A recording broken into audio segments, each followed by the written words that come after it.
დღეს ჩვენ ვიმყოფებით ეკლესიაში, რომელიც სახელწოდებით არის ბანა. ბანას ეკლესია თარიღდება მე-7 საუკუნეში. აი კიდევ ერთი ჩვენი ისტორია, ჩვენი წარსული.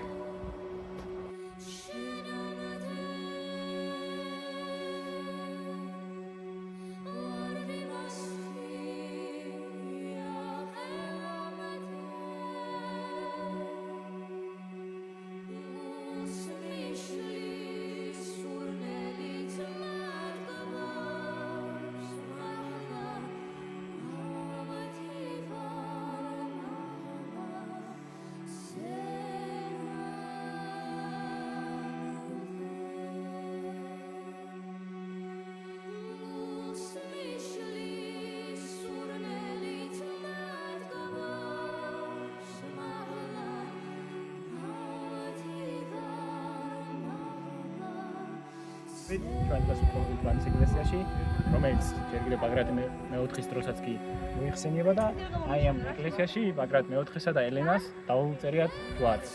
და აი, ხედეთ დღეს როგორა. ბანას ეკლესიაზე თავის ას მოგახსენებთ ერთი ქართველი პატრიოტი, ადგილობრივი აქ ცხოვრობს, წარმოშობით ქართველი, პატრიოტი ქართველი, ძლიერი ქართველი. მე ამასთან დაკავშირებით მე ცალკე სიუჟეტს გავაკეთებ. ახლა ამ შემთხვევაში კი ბანას შესახებ ის თვითონ მოგიყვება ამის ისტორიას და გაჩვენებთ იმ პატრიოტ ადამიანს, რომელიც მართლა სულით და გულით ხორცამდე არის ნამდვილად ქართველი და ბევრ ქართველზე უძლიერესი ქართველი. უნაიაკნე. თქოთ მოგიყვეთ ამ ეკლესიის შესახებ. ჩვენ ახლა ვიმყოფებით მეგობრებო ბანას საკადეტრო ტაძარში, რომელიც მე-7 საუკუნეში არის აგებული ბაგრატ კურაპალატის შვილის მეორე ადერნასე მეორეს დროს მე-9 საუკუნეში საეპისკოპოსო ცენტრად გადაიქცია. ეს დამწარლობრივი ხდებოდა ძალიან მნიშვნელოვანი ადგილი ეს საქართველოს ისტორიაში და საქართველოს განუყოფელი ნაწილი იყო ისტორიული სამხრეთ საქართველოს. ჩვენ ახლა ვიმყოფებით ახლა უნდა ტაოს იმ ნაწილში, სადაც ბაგრატ მეოთხე ჯვარი დაიწერა რომის იმპერატორის, ბიზანტიის იმპერატორის დასთან დასე ელენას. ეს მოხდა აქ. ამასობაში ეს ტაძარი სამარხი ადგილის არის ქართველი მეფეების, როგორც მე ვიცი, ვახტანგ მესამე ან მეოთხე და ბაგრატ მეოთხეს საფლავები აქ იმყოფებოდა. სამწუხაროდ მე-17-18 საუკუნის ბოლოს ეს დაინგრა დაბომბების ომების ოსმალეთის ომის პერიოდში და დღევანდელ სიტუაციაში არის. აი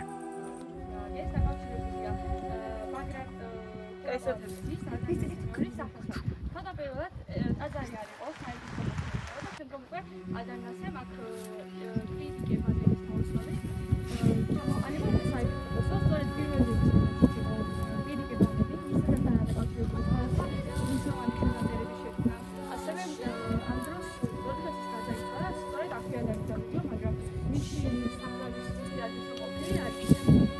შემდგომ ფიზიკე მადერის შემდგომ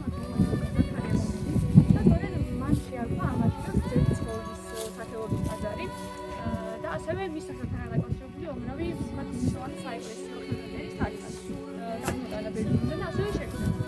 და გარდა ამისა, ერთ-ერთი მნიშვნელოვანი ადგილია იმ რომ სწორედ აქ დაიწერა ჯვარი ბაგრატ მეოთხემ რომანოზ მესამის ქალიშვილზე ელენეზე და სწორედ აქ დაიწერეს ჯვარი და შემდგომად დაკრძალეს კიდეც ვახტანგის ალექსანდრე პირველი დიდის ვაჟის.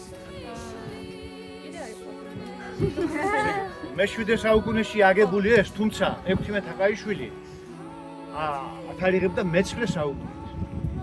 ეს მონასტერი 1853 წელს მოინახულა გერმანელმა ბოტანიკოსმა, მე გიხსენეთ ოთთაში გერმანელი ბოტანიკოსი კარლ კოხი. და კარლ კოხი გაოცებული წერდა, რომ კონსტანტინოპოლის შემდეგ ასეთი ლამაზი ეკლესია მე არ შემოგვეძლო. ეს არის უზარმაზარი ეკლესია, წეღან ქეთი თქვა 4 საეპისკოპოსო ცენტრიდან ერთ-ერთი საეპისკოპოსო ცენტრი. ეს 4 საეპისკოპოსო ცენტრი რომელი იყო? შემახსენეთ. ვიყავით ჩვენ. იშხანი, ანჩი, ოშკი არ იყო, ტბეთი, ჩვენ ვიყავით ერთში, იშხანში. იშხანი, ανჩი, ტბეთი და ბანა. ბანა ტერიტორიულად არის რომელ რეგიონში? ტაოში. ჩვენ კოლადან, კოლა არტანი და გადმოვეცევ ტაოში. ამ გზით, ესე იგი, ერჟუმის ჩვენ რო ვიყავით იშხანი, ოშკი, ხო? და ხახული იმ გზაზე ჩავართ ამ გზით, რო ჩავ. ხო. აქ არის რომელი მდინარე ჩადის? ძირითადი მდინარე, მაგ შენაკად მანას ოლდიშის სხვა.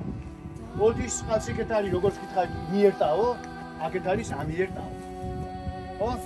ეს ბანა იყო საეპისკოპოსო ცენტრი, განსხვავებით სხვა დანარჩენი ეკლესიებისაგან, ეს არ იყო ჯვარგუმბათოვანი ეკლესია.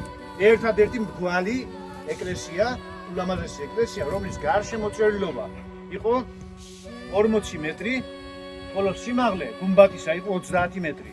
30 მეტრი სიჩქარე 10 სართულის სიმაღლის. 10 სართულის სიმაღლის. იყო რომელიც მე-19 საუკუნემდე პრაქტიკულად დაუზიანებელი იყო. კარტოხმა რო ეს ნახა აბსოლუტურად დაუზიანებელი. ხო, 1853 წელს. მაგრამ იცით მე რუსეთ-თურქეთის ომები, ყირიმის ომი 1853-56 წლებში ოსმალებმა ეს აქციეს ციხე-სიმაგრე. შესაბამისად იგი გახდა დაბომბვის ობიექტი. ასევე 1877-78 წლების ომის შემდეგ დაბომბვის და ყუმბარებმა დაანგრია პრაქტიკულად მე-19 საუკუნის მეორე ნახევარში ეს დიდებული ტაძარი.